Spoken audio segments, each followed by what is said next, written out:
Aquí comienza Las Cuencas al Día, el espacio de entrevistas de Radio Langreo con Roberto Pato.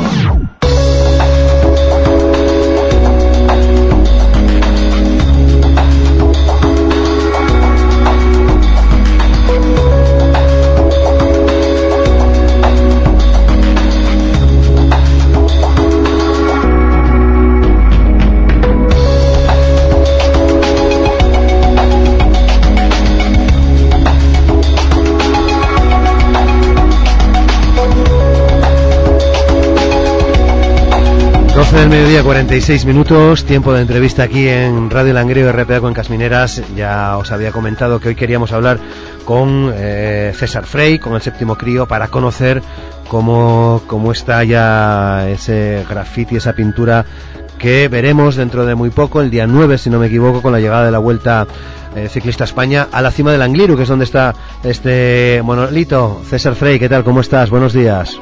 Buenos días, Roberto, ¿qué tal? Bien, con ganas de que nos cuentes cómo va la obra. Pues nada, ya finalizada. Bueno, finalizada al completo no, porque falta pues culminar una vez sabido el ganador, pues poner el último ganador, que una de las caras del monolito incluyen los 6 anteriores ganadores de la subida al Angliru. Qué bien. Bueno, pues habrá que esperar a ver quién gana, ¿no? En el Angliru. A mí me gustaría, no me atrevo a decir ya ningún nombre, a ver cómo sale estos días, y veremos a ver qué posibilidades tienen. Sí, en el Angliru puede ser el Angliru, ¿no? En principio. Bueno, hay algunas cosas que me interesan y que quería comentar contigo. Una, César, que hayas elegido como motivo a Pinón y Telva, que hayas pensado en su autor, supongo, en Alfonso, uno de los pioneros de la historieta, y con una repercusión, bueno, pues muy potente en Asturias fundamentalmente, ¿no? Sí, una repercusión en su día pues bestial. Por eso mismo yo decido pues rescatar, y digo rescatar porque es así, en principio pues es que esos personajes casi cayeron en el semi-abandono, tanto por los medios de comunicación como por el gobierno del Principado, cuando antes pues estaban en viñetas de los periódicos, se editaban libros de chistes, la verdad súper graciosos. Yo supe de ellos gracias a mi abuelo, que estaba siempre con sus chistes, los chistes de Telva y Pinón, y después incluso en el aeropuerto te puedes encontrar a Pinín con su madreña. Madreño Giro, ¿no? Sí, el madreño Giro, y bueno, pero ya hay como resquicios, ¿no? Y me parece pues importantísimo que los artistas intenten rescatar ese potencial, ¿no?, que hay en Asturias, y que podría servir incluso como para exportar pues todo lo bueno que tenemos en Asturias. Bueno, por lo que vi en alguna foto, es la imagen clásica que conocemos, ¿no?, de Pinón y Telva, quizás alejado un poco de lo que es tu estilo, digamos, ¿no? Sí, por completo, porque el cómic la verdad que no es mi estilo para nada. Y lo que sí que creé una postura, vamos, en principio yo no había encontrado ninguna postura de Pinón pues escanciando un culete, y sí que tuve que crearla, y de nuevo para que interactuara con lo que decía Telva, ¿no?, para que los dos personajes estuvieran interactuando con lo que decían. Bueno, pues la veremos el próximo día 9. Va a tener quizás una repercusión más potente de la que estás acostumbrado con tus trabajos, César. Bueno, hombre, últimamente la verdad que repercusión, lo que pasa es que dentro del mundo del graffiti todo en principio me pilla a contrapié, ¿no? Porque el año pasado estuve en Arco, tuvo una difusión también bastante importante. Después pinté en el Teatro Lara, en casa del actor El Langui.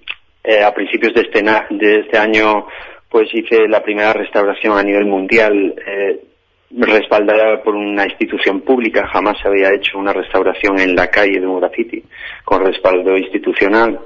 O sea, está siendo un año pues de verdaderos cambios, ¿no?, de imagen dentro del mundo del graffiti incluso. Yo diría. Sí.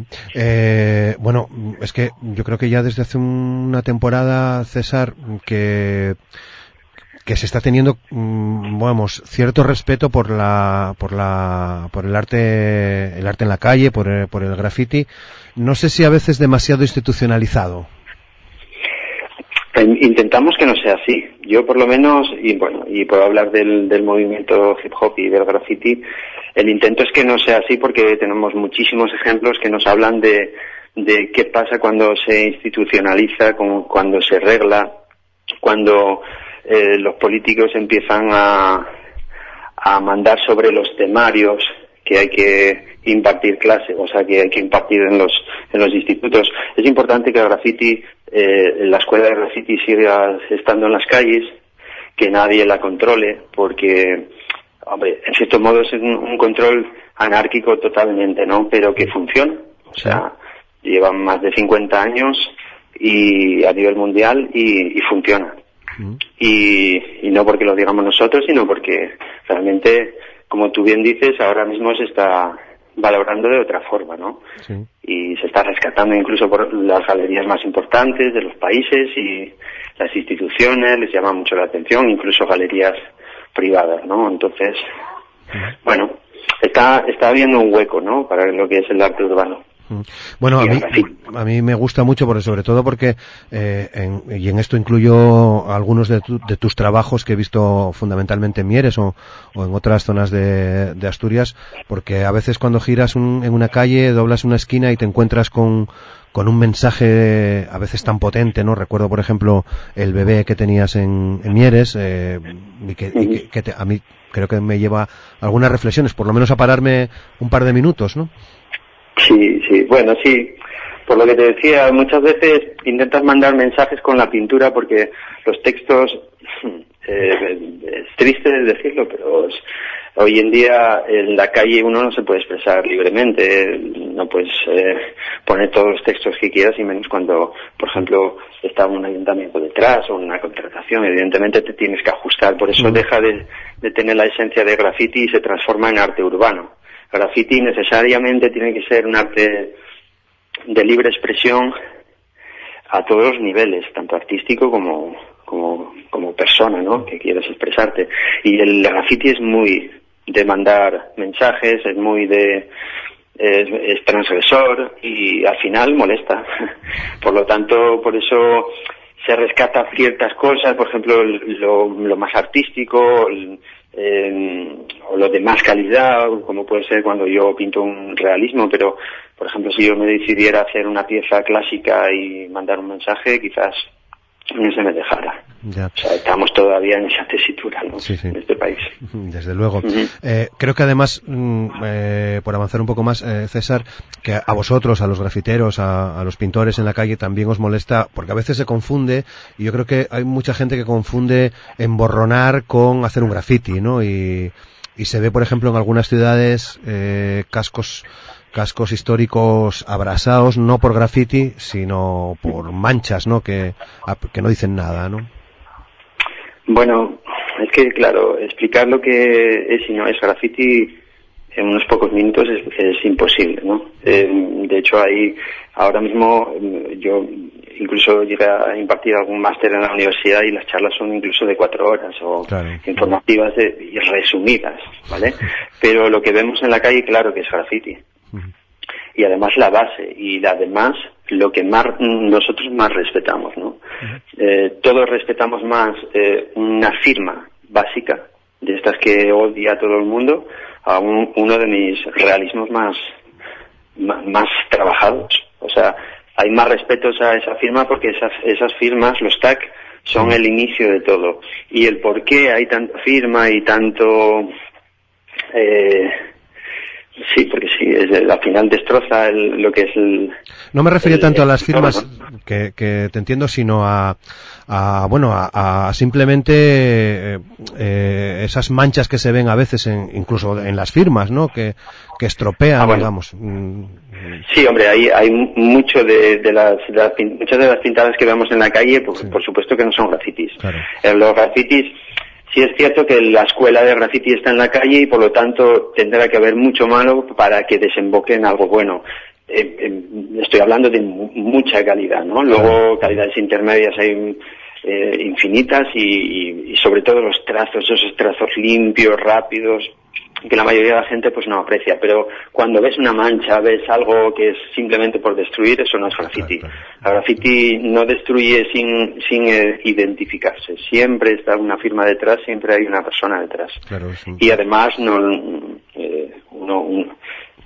todo grafitero firma. Sí, sí. No van de incógnitos y no. Al final, en cierto modo, dan la cara, ¿no? Sí, a eso me refería, sí. Si ves una pintada que es por destrozar por destrozar, seguramente no sea de mano de un grafitero. Bueno, a Banksy no le conoces. Sí, pero bueno, así pues tendría mucho que decir de él. Lo primero, que presume de ser grafitero cuando es un plantillero, y los plantilleros pertenecen al arte urbano, no es graffiti. Los grafiteros no usamos plantillas. Este hombre se denomina grafitero cuando él usa exclusivamente plantillas. Sí. Muy interesantes, pero plantillas, ¿no? Sí, pero bueno, no. De hecho, los plantilleros surgen normalmente por la inquietud de querer hacer una intervención en la calle, pero no tener dotes artísticos. Por lo tanto, te ayudas de plantillas que recortas en casa para luego ir y prácticamente es como una proyección, como si la hicieras en luz, pero con spray o con un pincel. Y una última cosa. Una última cosa que te quería preguntar, porque nos queda ya muy poco tiempo, César, que hablabas de la recuperación que has hecho dentro de tus trabajos. Supongo que conoces el caso de Muelle, uno de los pioneros del graffiti en España, y del movimiento que hubo en Madrid para recuperar esa firma, ¿no? Se cree que es su única firma en esa pared en Madrid, ¿no? A mí me ha parecido, la verdad, que muy elogioso el trabajo de esta gente por recuperar a Muelle, ¿no? Claro. Te han olvidado, por desgracia. Un auténtico triunfo. Además, yo soy amigo personal de su hermano y mantenemos un contacto muy cercano y hablamos mucho de ello, ¿no? De todos los triunfos que está logrando, incluso que le pusieron una calle en su barrio, ¿sabes? Recientemente. No obstante, lo de la firma de Muelle es que últimamente pues el anterior gobierno del PP pues venía destruyendo todo lo que era los rastros de lo que pudiera ser el graffiti o todo un símbolo dentro del graffiti. Y esta recuperación pues marca un antes y un después. Y no es una restauración, sino una protección, ¿vale? En protecciones sí hubo más en más puntos del mundo, pero lo que te decía de la restauración completa y además con el autor vivo, que es lo que hice yo en enero, no se había hecho antes. Pero lo de Muelle, máximo respeto, es el pionero, sin duda, del graffiti, incluso además a nivel mundial, porque Muelle hizo algo que no existió en ninguna otra parte del mundo. Él pintaba graffiti cuando el movimiento hip hop americano no había llegado todavía a Europa. Desde luego. O sea, es como si se hubiese inventado de nuevo el graffiti en otro continente sin tener información de que eso estaba sucediendo o había sucedido ya anteriormente en Estados Unidos. Bueno, César, muchas gracias por estar con nosotros. Lo tenemos que dejar aquí. Suerte. Gracias a vosotros. Gracias.